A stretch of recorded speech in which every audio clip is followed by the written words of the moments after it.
appreciate you joining us this morning. In 1954, President Dwight D. Eisenhower signed a bill proclaiming November 11th as Veterans Day and called upon Americans everywhere to rededicate themselves to peace. Today's assembly is to honor veterans. When Francis Scott Key wrote the Star-Spangled Banner in 1814, he called America the land of liberty and the home of the brave. Those words are as true today as they were then. Throughout this nation's history, Americans have bravely answered the call to defend our freedom, to aid our friends and allies, and to turn back aggressors. We can never fully repay our debt of gratitude to the more than 650,000 American service members who died in battle, or the 1.4 million who were wounded. We can, however, recognize and thank the 25 million veterans still living today. At this time, I would like to introduce Lieutenant Colonel Jason Caldwell.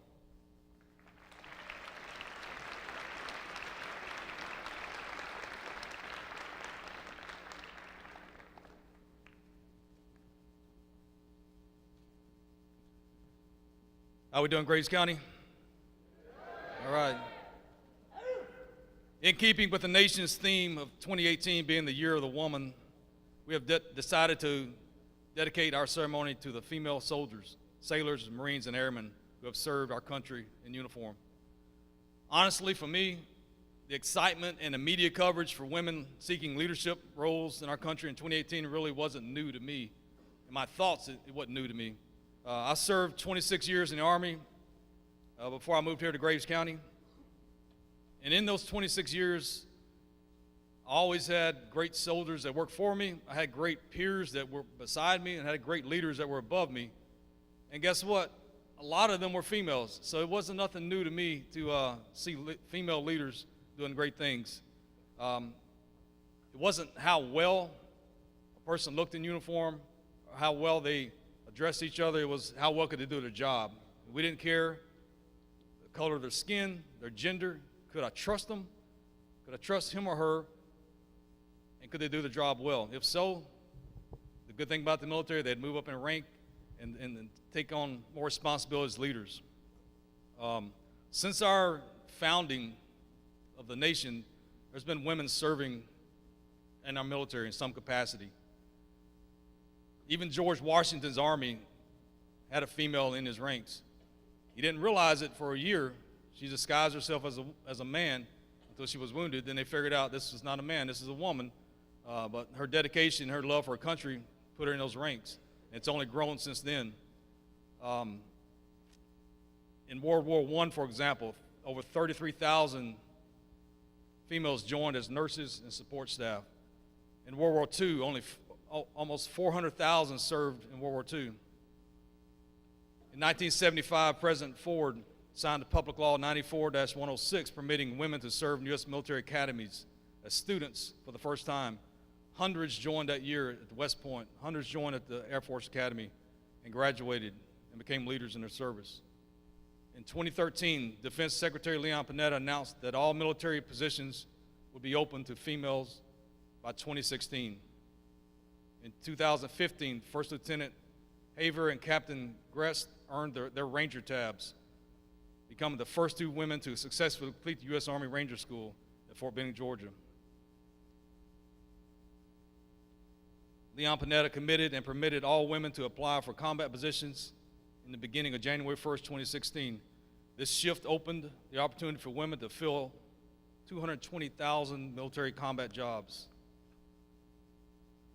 With the increased roles and responsibilities come more dangerous roles to support our nation's call of duty. Over 200 females have been killed in action during operations in Iraq and Afghanistan since they started. One of the 200 was a soldier in my unit, Sergeant Amanda Pinson, was killed on 16 March 2006 as a result of enemy rocket fire. On a more positive note, this year, Graves County JRTC program, our top 2 cadets happened to both be female. The deputy commander, and you guys stand up, please. The deputy commander is Abby Emerson, and the commanding officer and top cadet is Tori Dorn.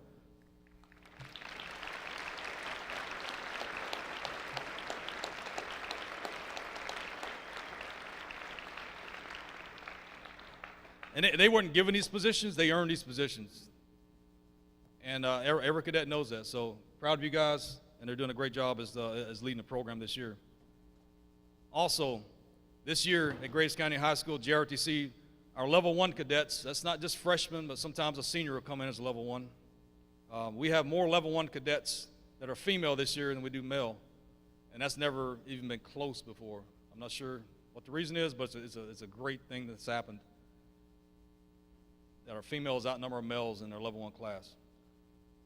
At this time, please rise as our 5 level 1 female present the colors of our nation.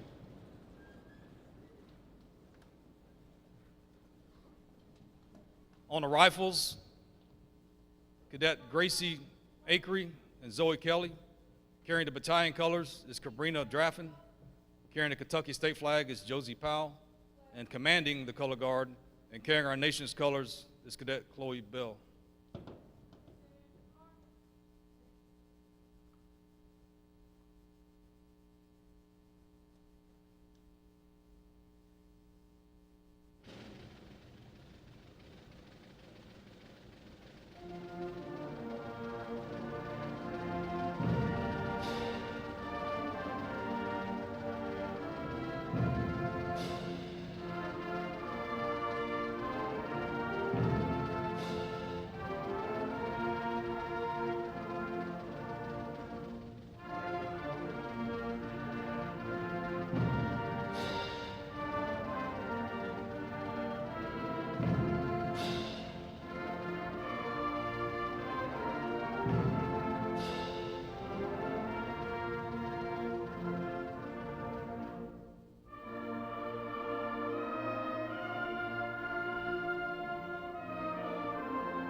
With music composed by Samuel Ward and lyrics written by Catherine Lee Bates, America the Beautiful has been frequently called upon to serve as companion to the Star-Spangled Banner as an honorary national anthem.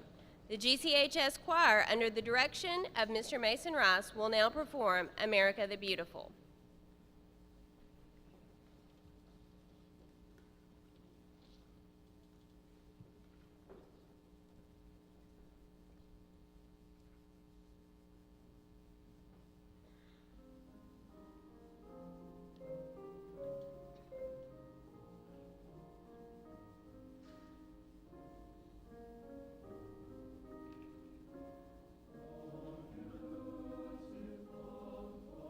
Say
Originally released by country artist Lee Greenwood in 1984, God Bless the USA has become one of the most popular patriotic songs of all time.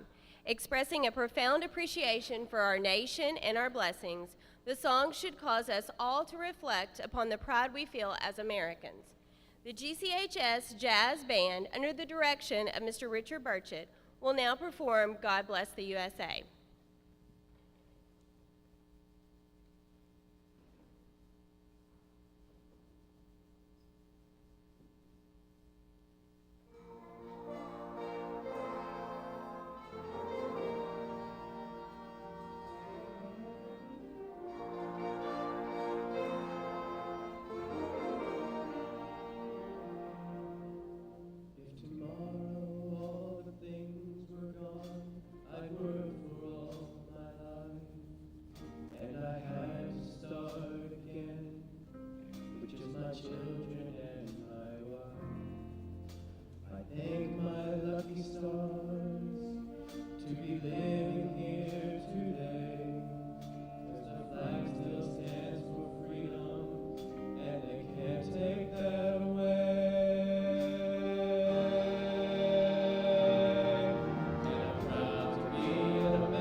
Good morning. My name is Tori Dorn, and I'll be introducing our guest speaker. Olivia E. Brandon joined the United States Marine Corps in August 2001. In November, she graduated boot camp where she was meritoriously promoted to E2 for her performance as squad leader. During her military occupational training in North Carolina, she graduated as the guide, allowing her first choice in duty stations. She embarked to her first duty station in Kanohi Bay, Hawaii, where she was soon meritoriously promoted to E3 as Marine of the Quarter. During her tour to Hawaii, she was promoted to Corporal, where she also won the award for Corporal of the Quarter. Corporal Brandon transferred to the 1st Marine Division in Camp Pendleton, California for her reenlistment. She soon was promoted to Sergeant. During her time with the 1st Marine Logistics Group, she deployed to Iraq in support of Operation Iraqi Freedom. In February 2007, she returned from deployment, having served in several locations, including Camp Fallujah, Camp Takadum, and Al Asad Air Base. Upon her return, she was offered a permanent change of station to the 15th Marine Expeditionary Unit, based out of Camp Pendleton, California. The unit was getting ready for a sea-based Marine Air Ground Task Force, deployment capable of conducting amphibious operations. After completing a rigorous 6-month workup cycle, the 15th MEU was ready to once again set sail into the Pacific. Leaving in May 2008, Sergeant Brandon took to Singapore, United Arab Emirates, Bahrain, and Sydney. While on ship, she was the colonel's cook. On land, Sergeant Brandon was attached to an EOD unit, conducting valuable bilateral training with the nation of Kuwait, participating in large-scale training exercise known as Eager Mace. Additionally, Sergeant Brennan was part of a EOD team, traveled to Jordan to participate in another training exercise known as Infinite Moonlight. Upon her return from her second deployment, Sergeant Brennan decided not to re-enlist in the Marine Corps and pursue her Bachelor's of Science in Psychology full-time. Since then, she has proudly chosen to join the Kentucky National Guard and serve her country and her community, while still managing a healthy family social life. Please welcome Sergeant Brennan.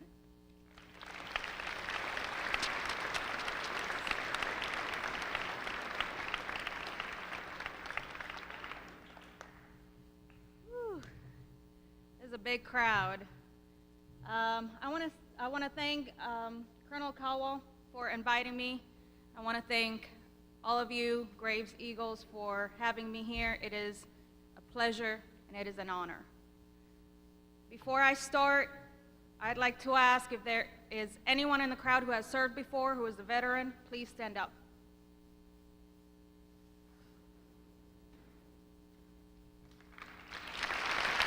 Thank you.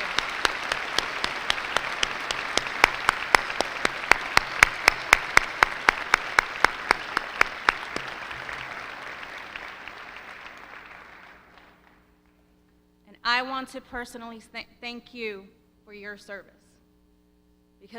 Because of you, it is the reason that I am here today. I want to thank all of you for being here, the rest of you, because without your support, we wouldn't be here either. It is an exchange of service that we give each other, and I just really want to thank you for supporting our troops every day, not just today.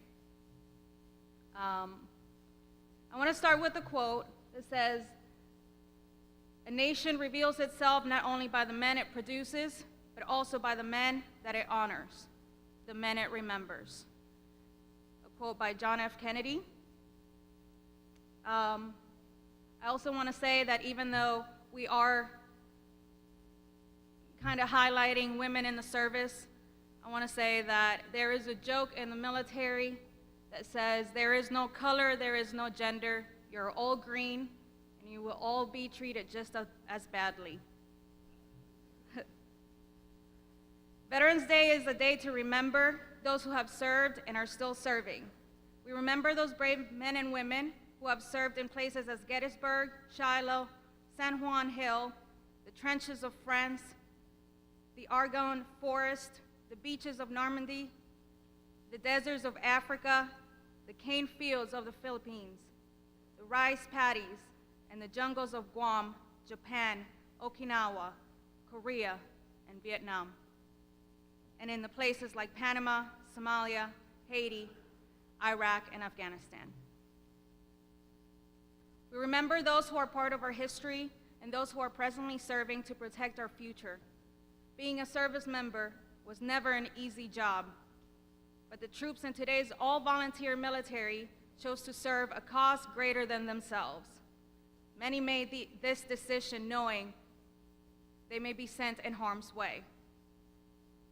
For the better part of a decade, they have endured multiple tours, protecting us from danger and giving others the opportunity to live life in security. For more than a decade, our military has proven itself in two of the most difficult environments this nation has ever faced, and our leaders at every level have displayed unparalleled ingenuity, flexibility, and adaptability. Today, our world is a different place because of the sacrifices made by Kentuckians and every service member. Men and women from every corner of the Commonwealth have been deployed to the Middle East as part of the world's global war on terror. But our job isn't done. Though we have been resilient in meeting the challenges of war, we must prepare for the challenges of the decades to come. On Veterans Day, please think about the 1.3 million men and women who are in uniform today, who are part of the greatest generation, you. These men and women live by a professional culture that asserts we will never accept defeat. I think about a war-scarred sergeant learning to use a prosthetic hand, or a colonel who returned from Iraq learning to use prosthetic legs, or a young warrant officer learning to live without eyesight. I think about a lone sentinel standing watch at the tomb of the unknown soldier during a hurricane. Many veterans like these do these remarkable things every single day. These troops don't see themselves as being brave. They don't think they're special. They just think they're doing their job. Many of our Kentucky National Guard have deployed multiple times, and many who were injured during these deployments still want to go back. It is not a sense of revenge, but a sense of teamwork and a sense of duty. They fight for our security in an unsecured world because that's what they promised they would do. Our way of life depends on the willingness of its finest men and women to step forward and serve, to dedicate themselves to a greater cause. For more than 2 centuries, the veterans of our nation have been willing to serve and sacrifice for our country and a cause they love more than their own lives. This has not changed. Our soldiers, our sailors, airmen, Marines, and even the Coast Guard have served with honor, and so have their family members. At this moment, I'd like to take a few seconds to thank the family members who are often not mentioned, and it is one of the hardest jobs that anyone could endure. If you're a family member of a veteran, please stand.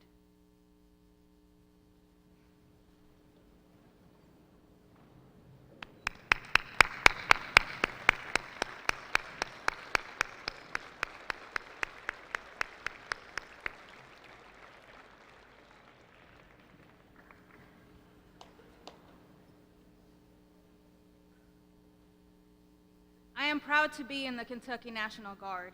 As a leader within the Guard, I'm also proud because our Guard, with unflinching resolve and disregard for their own safety, carried on a tradition of loyalty, bravery, and duty that has become the badge of honor for Kentuckians throughout our nation's history.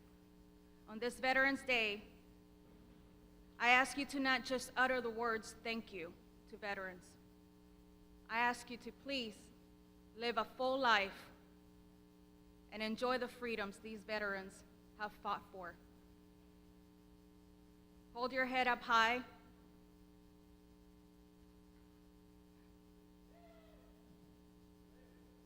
Hold your head up high. And when asked to, please stand forward with pride and honor to serve.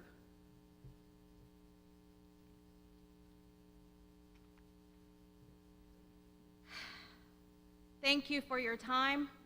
God bless you.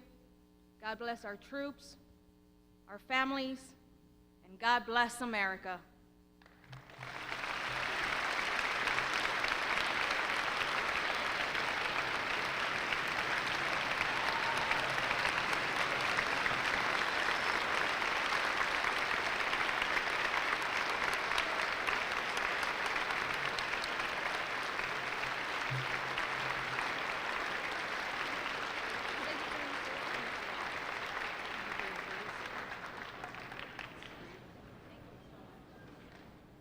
Thank you all.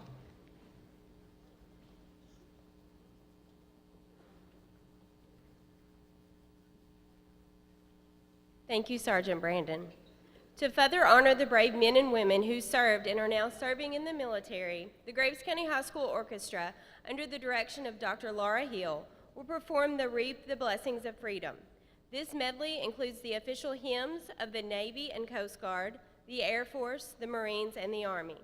As each hymn is played, please stand if you served or if you have active or veteran family members in that branch.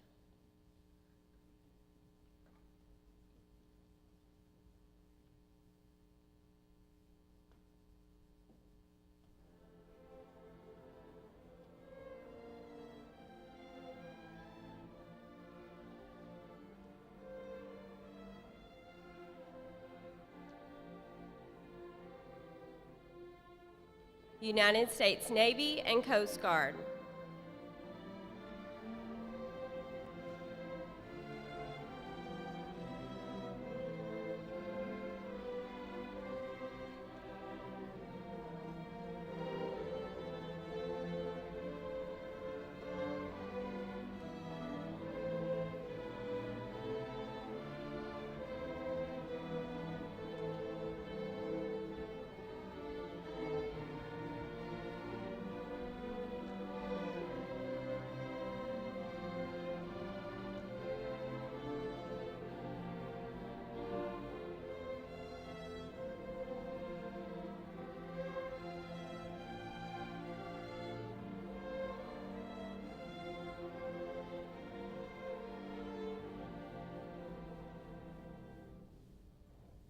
United States Air Force.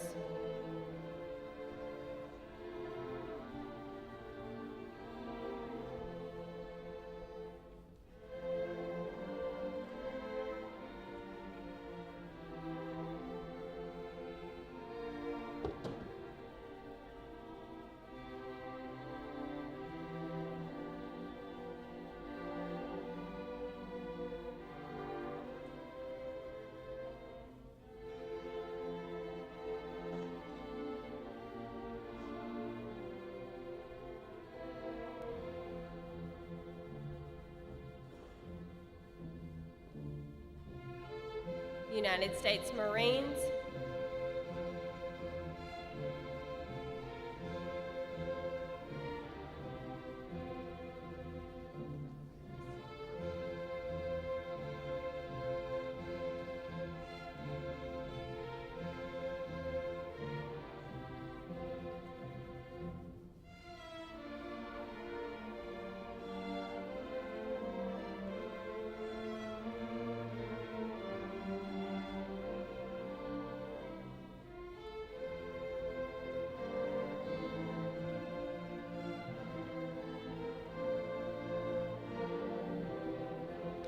United States Army.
Thank you all for your service.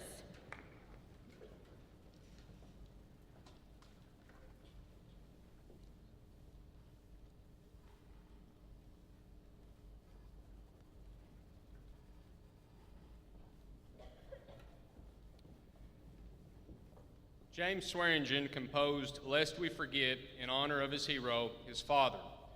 Bruce Swearingen, like many other American patriots, served his country with dignity, honor, and without expectation of fanfare or glory. He was a soldier in the United States Army in World War II. In 1944, after the Allied forces liberated France from German occupation, his father's job was to go in and disarm bombs that had failed to detonate during previous air attacks. The imminent danger of this assignment was heightened when, after being specifically trained to work on German and Japanese armament, the bombs were, in reality, those dropped by American and British pilots during the reclaiming of France. In the private moments when the composer would thank his father for his courage and valor, he simply replied, "I was just doing my job."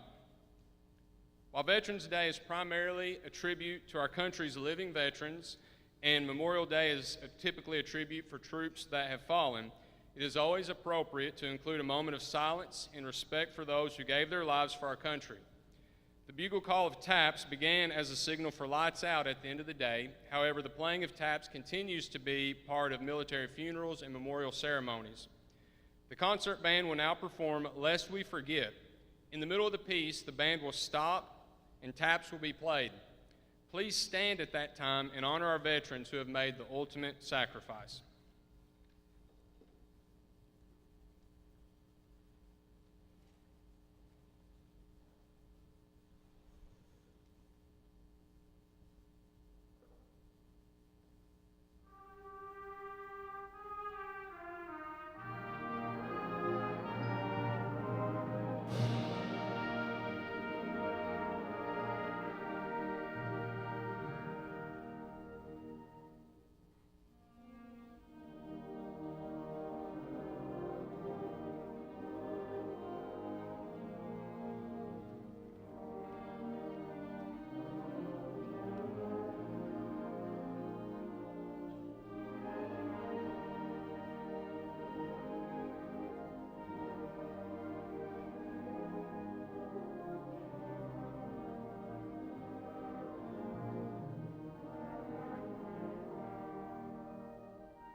I'd like to say one more thank you to all of our veterans and guests for joining us today, and thank you very much for your service to our country. Let's give them one more big round of applause.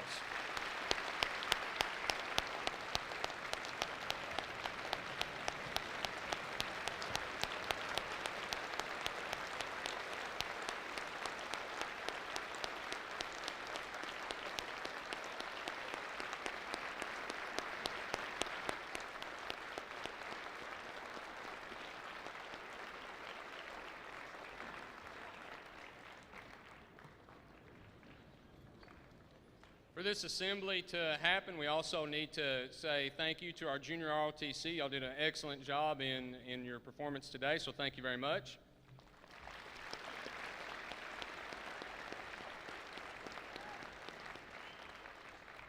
And also, how about the fine work from our performing arts students and teachers?